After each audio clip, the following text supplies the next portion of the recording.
Hurricane Laura tonight. Now we're still a little while away from landfall, and Chief Meteorologist Erika Lopez is with us, along with meteorologist Hunter Williams, tracking this storm. Let's start getting up to speed on where we are right at this hour. We're going to reset things for you tonight. The winds picking up on the coast at this hour. Hurricane Laura still a Category 4 storm, and powers like this, storms like this, could have immense effect on land once it hits landfall. Wind speeds about 150 miles an hour. Set to make landfall again in a couple of hours from now, between midnight and 1 a.m. The National Hurricane Center is warning of unsurvivable storm surge. That's the big problem that they're looking at with this storm. Catastrophic damage across all areas of wherever this makes landfall. Looks to be right to the west of Lake Charles, Louisiana. So let's check back in with Chief Meteorologist Erika Lopez with the very latest this evening. Okay, we're going to start off with the latest stats that are coming out from the National Hurricane Center with the 10 p.m. advisory. So we have wind speeds sustained at 100 miles an hour. Those are the maximum wind speeds that are around the eye of this hurricane, and the pressure, it's actually increased a couple of millibars. Now, increasing pressure is good. That means the storm is slightly weakening, but not enough before landfall. We're still expecting a Category 4 landfall within the next couple of hours. So I want to kind of compare what we see on satellite, on infrared imagery. Notice it looks a little bit more widespread. This is showing cloud tops versus what's actually happening at the surface with the rain, right? We want to watch for the threat of flooding. We're going to continue to watch for the threat of gusty winds, and we're also going to continue to watch the threat for storm surge. Right now, we're starting to see some action. Heavy rain bands starting to move inland around the Lake Charles area.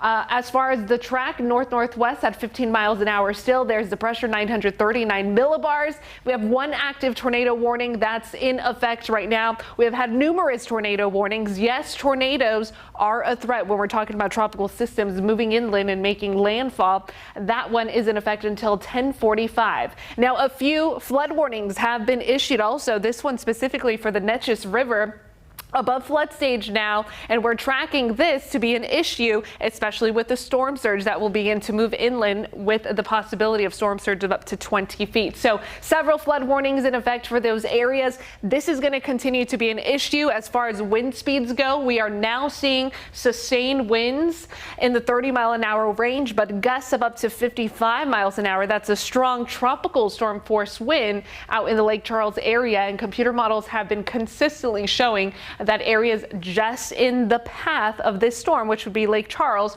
are going to have the greatest impacts with this system. Okay, let me talk about your forecast wind forecast for late tonight into tomorrow.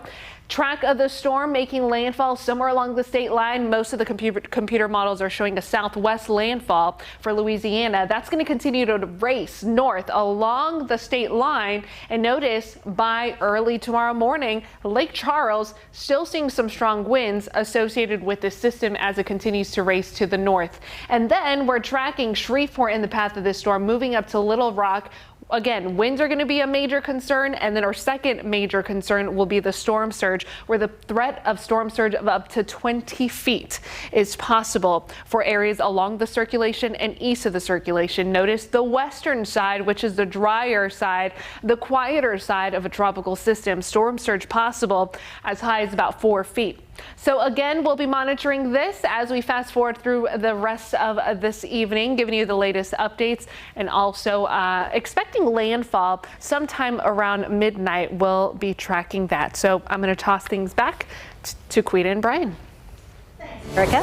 And we also want to check back in with KVUE's Bryce Newberry tonight. That's right, Bryce. You've been following the news about evacuations and shelters in Austin all day today. Now you're down at the convention center. How are things set up there tonight?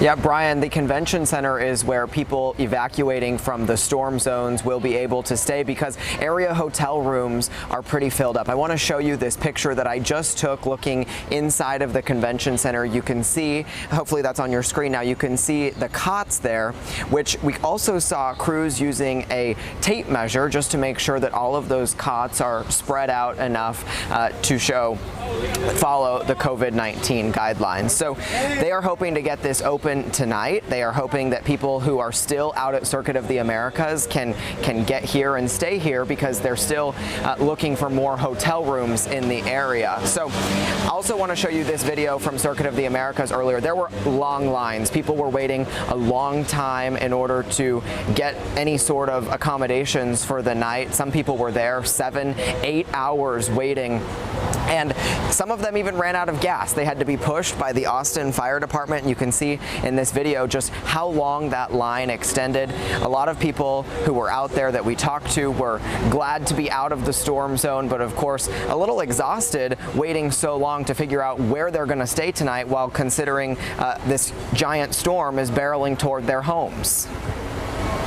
We're just trying to, take it one step at a time. We ain't gonna do too much complaining. We really come from a subtropical area, so we kind of deal with this weather. If you call 911, nobody's gonna be able to come save you. You're gonna be out of luck by tomorrow. So we left, and then when they said it's gonna be like Rita, and we evacuated for Rita, which was like 15 years ago, but they say Laura gonna be a monster, so we got to go.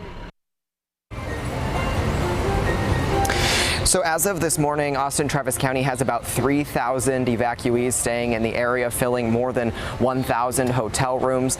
The fire official who I just spoke with here at the convention center says the plan is to have it open by 11 o'clock in order to start accepting some of those evacuees while the city continues looking for any additional hotel rooms that might be available in the area. Brian, Quita.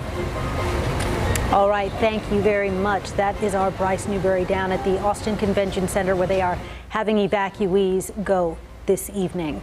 And we want to storm from space. That is incredible. You can see just how big it is swirling over the ocean. And if you measure it and count the outer bands of the storm, the width of it is about as wide as the state of Texas.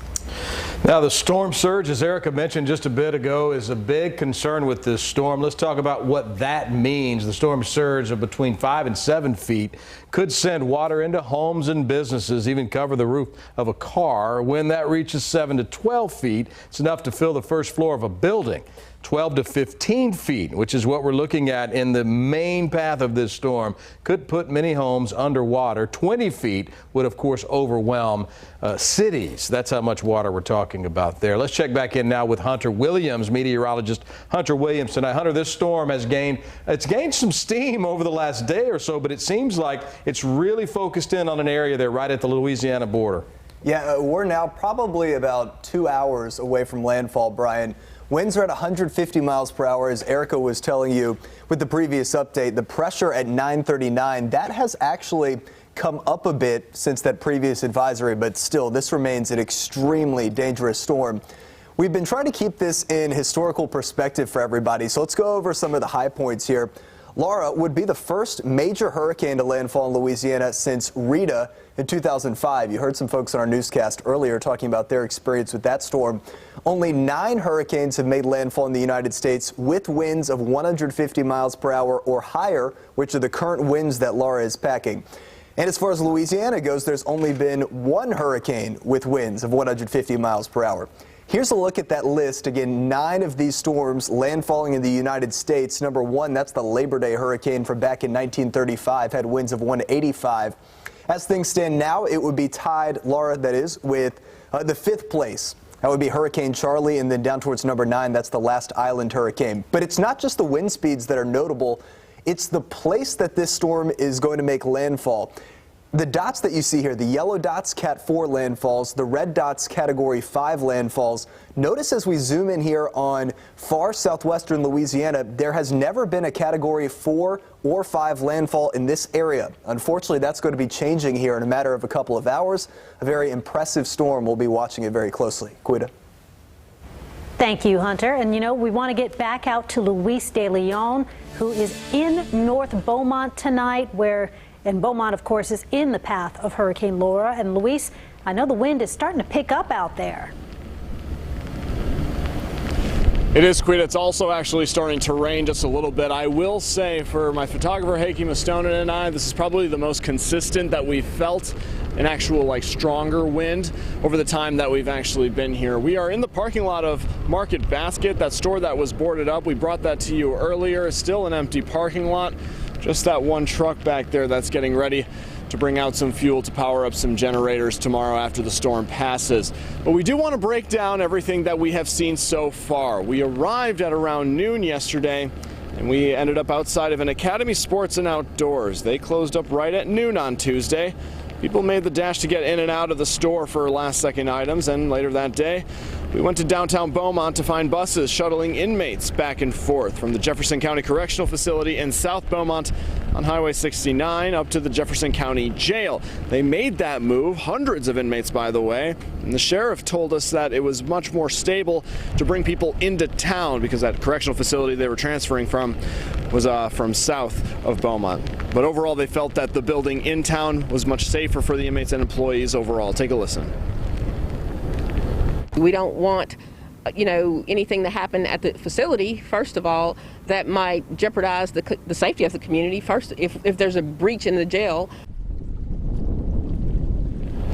And of course, we also saw a lot of buses staged around the city to help with evacuations. We also made our way to Port Arthur, to that seawall that we've spent so much time at. We spent much of yesterday and today keeping eyes on the water and the town around it. It's a wall that protected so many homes for so many years, where some of the residents who live behind it told us that they plan on riding out the storm because they say they feel prepared. They've been through these hurricanes a few times.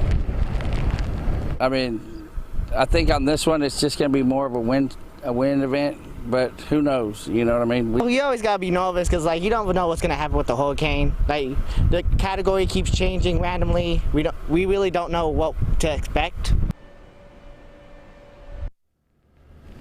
Now, as you can see, it is a lot wetter out here now, if you will. It's been dry really for most of the day. There was a little spurt of rain earlier on where it actually had me running into the hotel. We showed you that video earlier as well, but the wind is starting to pick up a little bit. It actually just died down towards the end of that last interview that we just aired, so that gives you a sort of sense of how inconsistent some of these winds are. It'll go a little bit harder, and all of a sudden it just tapers down just a little bit.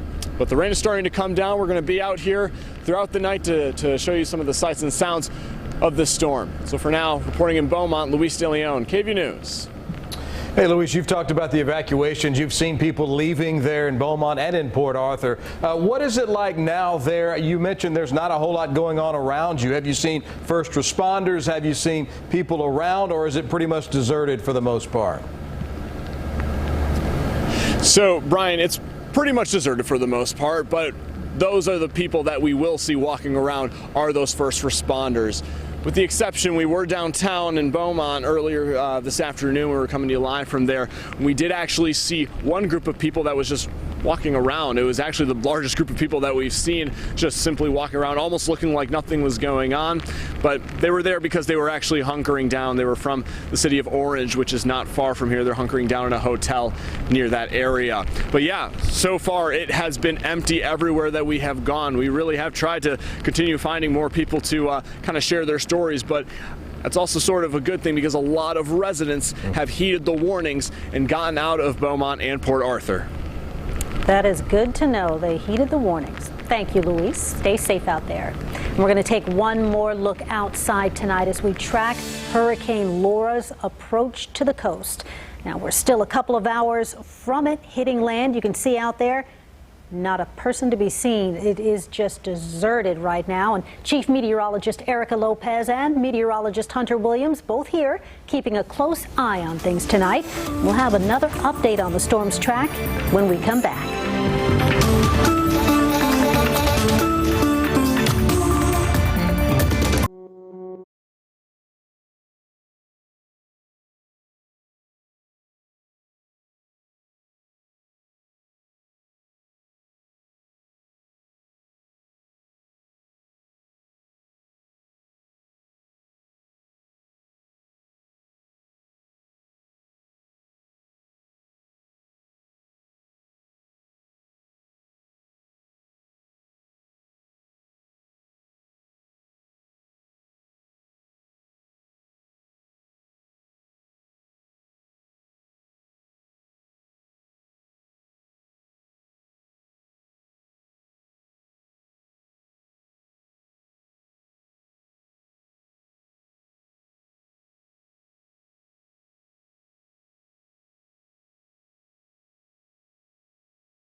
Let's check in with what's going on with Hurricane Laura, still a Category 4, and the eye of the hurricane is about 36 miles away from the coast. So what does that mean? If we are moving at 15 miles an hour, we have a couple of hours till landfall. It's approaching the southwest corner of Louisiana, but notice widespread heavy rain is ongoing with active tornado warnings.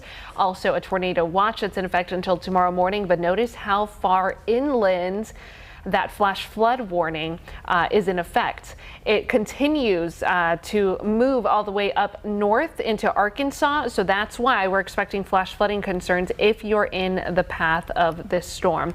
I want to talk a little bit more about these tornado warnings that are active at the moment. This is all for the coastal areas of Louisiana, and we're tracking some rotation, which is not uncommon when we talk about tropical systems within these rain bands. They're very quick spin-ups, but the hard part is that it's night. It's dark outside. We always talk about the fact that tornadoes and hurricanes are extremely dangerous at night if you did not listen to city officials and were under mandatory evacuations and did not leave your area. This is one of the reasons why the several tornado warnings that have been on and off across this viewing area. So let's walk through the latest forecast cone coming out from the National Hurricane Center. I'm going to take you through it hour by hour. Still expecting it to be a Category 4 at landfall for southwest Louisiana. Then it's going to continue to race up the Louisiana and Texas state line, possibly a Category 2 hurricane weakening by tomorrow morning. Jason Michael will be in tomorrow morning giving us updates as the storm continues to move inland. And then this is why that flash flooding threat remains in effect for as far north as Arkansas, because this system is going to take a lot of moisture with it. On top of it, still tropical storm force winds all the way through Thursday night into Friday before it kind of dissipates, and it won't be until late next week, or excuse me, early this weekend, I should say, that we'll be talking about remnants of Hurricane Laura. So as of the latest advisory coming out from the National Hurricane Center, which was the 10 p.m. advisory, and they are giving us updates every single hour. Wind speeds are sustained at 150 miles an hour. But the very interesting thing is that the wind field is very compact with this storm. So it's not a very broad storm. Basically, you have to get very close to the center of circulation in order to really get those hurricane force winds. So that's why we're seeing wind gusts right now of only tropical storm force out in Lake Charles. It's just the beginning of it. But as this storm continues to push north, we're going to see that number continue to increase closer to hurricane force winds. And you really need to get close to the center of circulation, Hunter, in order to begin to feel those hurricane force winds. But Hunter, we've been talking all night that our main concern will be power outages because of the strong winds, and then storm surge will continue to be our main concerns. Yeah, and especially with the storm surge, as you were mentioning, the wind field is fairly compact. And before our show started, we were looking at some of the gauges there in coastal Louisiana, and we've seen some storm surge up to 5 feet, some are up close to 6 feet.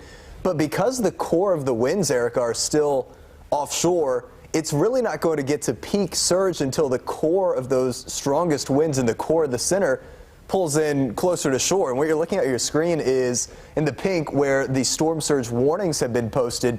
And then basically along and just to the east of the center of the track, that's where they're expecting the peak storm surge. That could be 15 to 20 feet.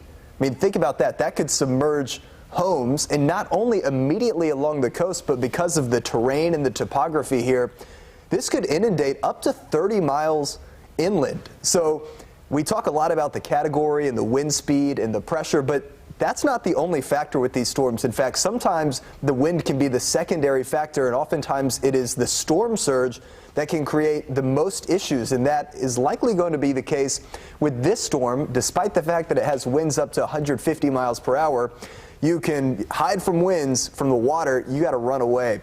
Now what you're looking at, the rainfall forecast for this system.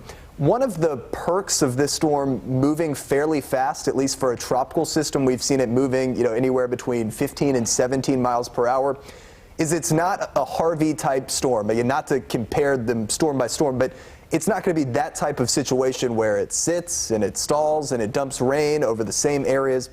That's not going to happen. So less of a flood threat, but still the storm surge, a very real threat with this storm. We'll be watching it closely as it approaches landfall, likely over the next couple of hours. Quita. Thank you very much. And as we mentioned, towns on the Gulf Coast, well, they're no strangers to tropical storms and hurricanes. But this hurricane, Hurricane Laura, it may follow the same path as the storm that became one of the deadliest in U.S. history. Bob Buckaloo takes a look back at 1957's Hurricane Audrey tonight. Hurricane Laura has been on a path to strike near the Texas-Louisiana border, almost the identical landfall of one of the deadliest hurricanes in U.S. history 63 years ago, Hurricane Audrey, which devastated Cameron Parish, Louisiana in June 1957. In that era, before weather satellites, it was harder to predict where a hurricane would strike and the timing of a storm's arrival. Only ground-based radar back then could capture a hurricane as it drew near the coastline. For the people of Cameron, it was too late to get to safety. More than 400 people died when the storm came ashore, a high death toll blamed on the incompleteness of evacuations when the storm suddenly increased its forward motion.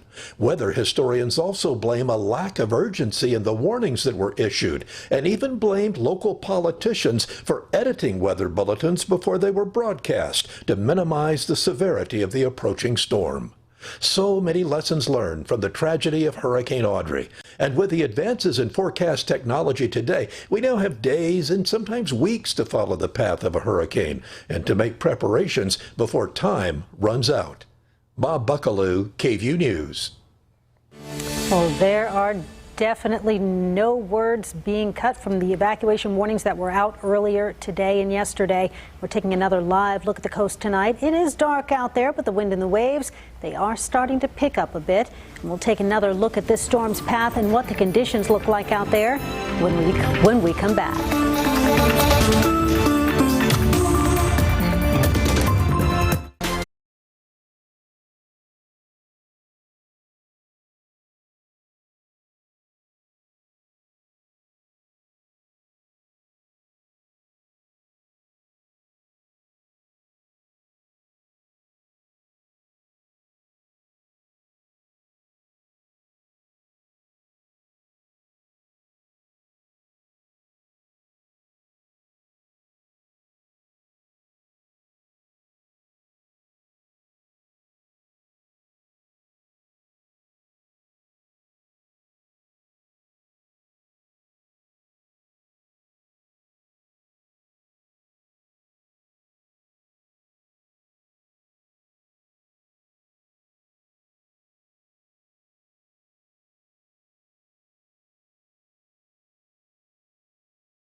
Unsurvivable storm surge. KVUE's team of meteorologists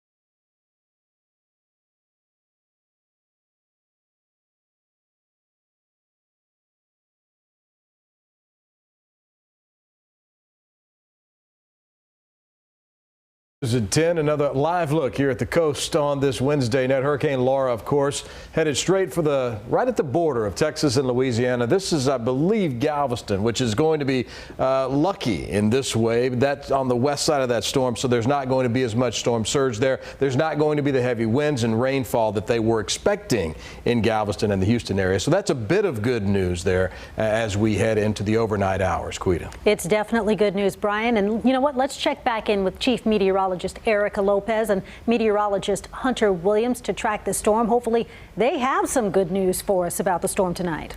Yeah, so the good news is that this storm is moving pretty quickly. So we are seeing it more compact also. So a lot of areas that are closer aren't going to see that great of an impact. You really got to get close to the eye, within a couple hundred miles, close to that eye wall, in order to feel those strong tropical storm force winds. But as a matter of fact, you have to get at about 60 miles within that storm, closer to the eye wall, and then you'll start to feel the hurricane force winds. That's where we will be able to find those sustained winds at 150 miles an hour. So this is where we've maxed out so far, 150 miles an hour, which puts us at a very strong Category 4 hurricane. It's moving to the north-northwest at 15 miles an hour, and the pressure, it's kind of fluctuated a little bit. Earlier tonight, it was at 940 millibars, and it dropped to 937, but the latest data coming out from Hurricane Hunters has increased that pressure a couple of millibars. So what that means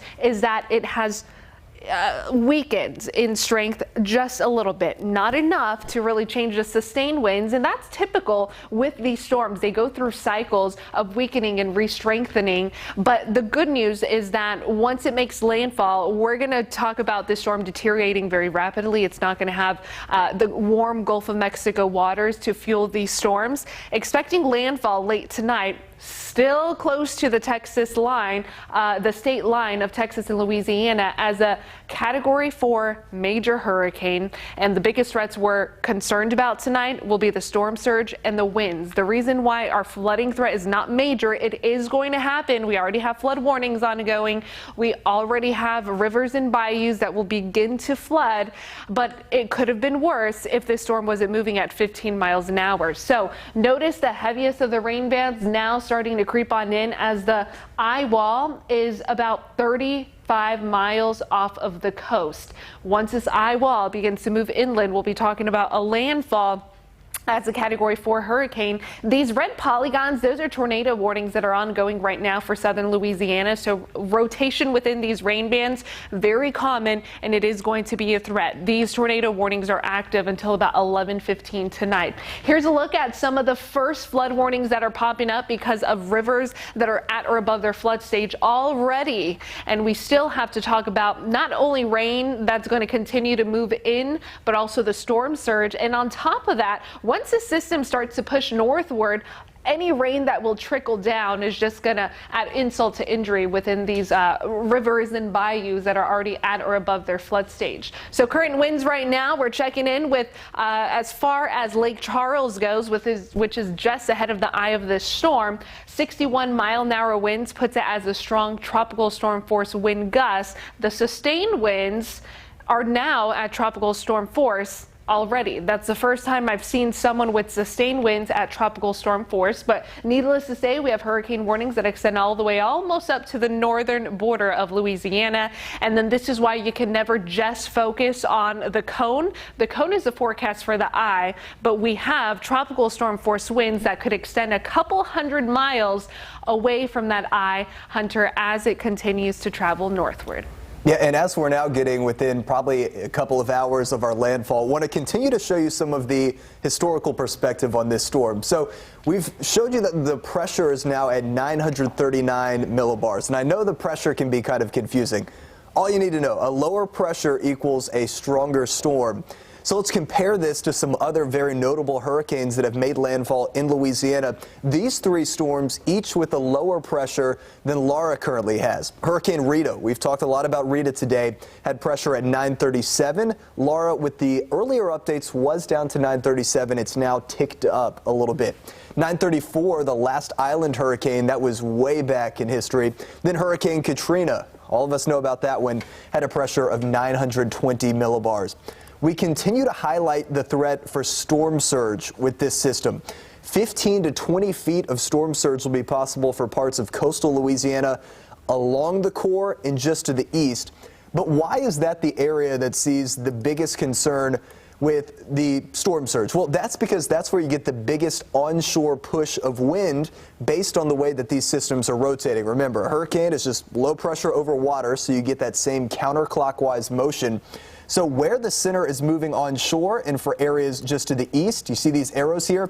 That's the onshore flow, and that's going to help to push the water up into those coastal areas. And as the National Hurricane Center was saying, in some instances, maybe inundating up to 30 miles inland on the coastal plains.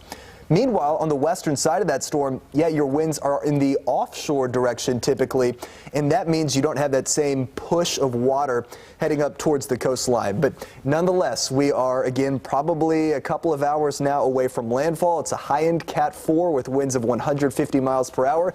We'll be watching this thing minute by minute as it rolls in. We'll have more updates later on this evening. Quita.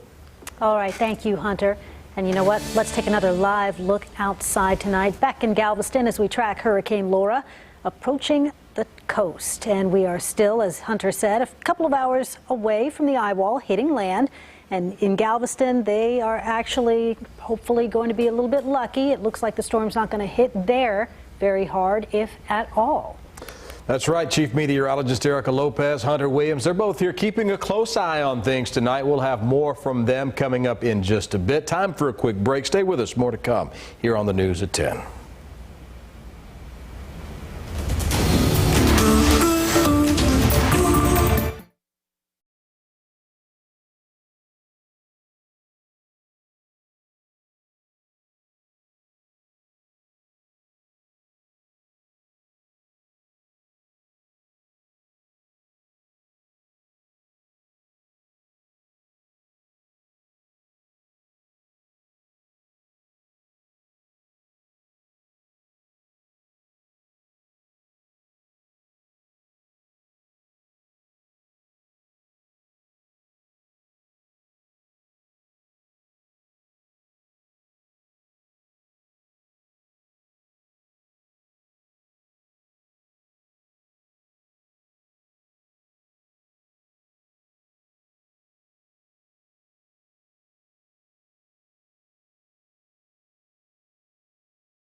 The news at 10, we do want to show you some photos from southeastern Louisiana this afternoon. This is right before sundown. The town of Golden Meadow, not far from Thibodaux in southwest of New Orleans. Not many people there now, but you can see there the water over the roadways in that part of Louisiana because of that storm surge we've been talking a lot about.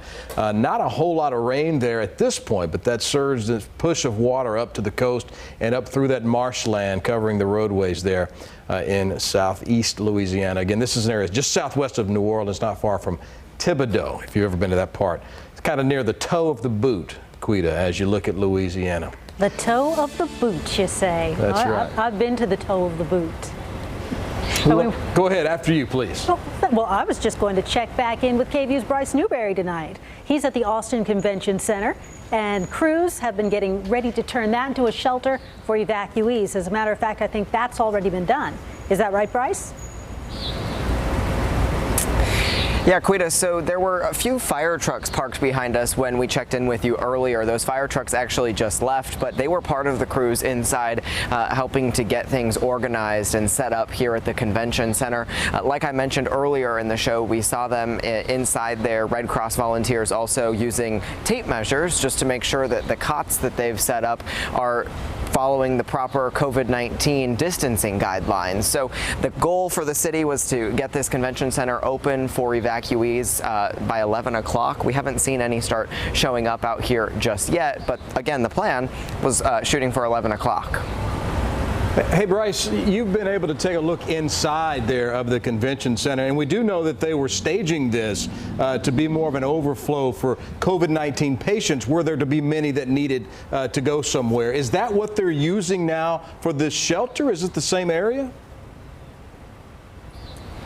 So the city did make it clear that the convention center is still available as an alternate care site for hospital overflow patients, but they have separated it. So there's obviously lots of different exhibit halls and ballrooms here at the convention center. So the actual exhibit hall where the cots are set up for evacuees is separate, at least from what we could see and from what the city has told us, from where the alternate care site is already set up, but not being used. Okay, thank you, Bryce. And we are going to take another quick break and come right back with more on Hurricane Laura as it continues to approach the Gulf Coast. Stay with us.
To KVUE News, one final note to bring you tonight. Some breaking news, in fact, not tied to the storm. NBA teams making a huge announcement today.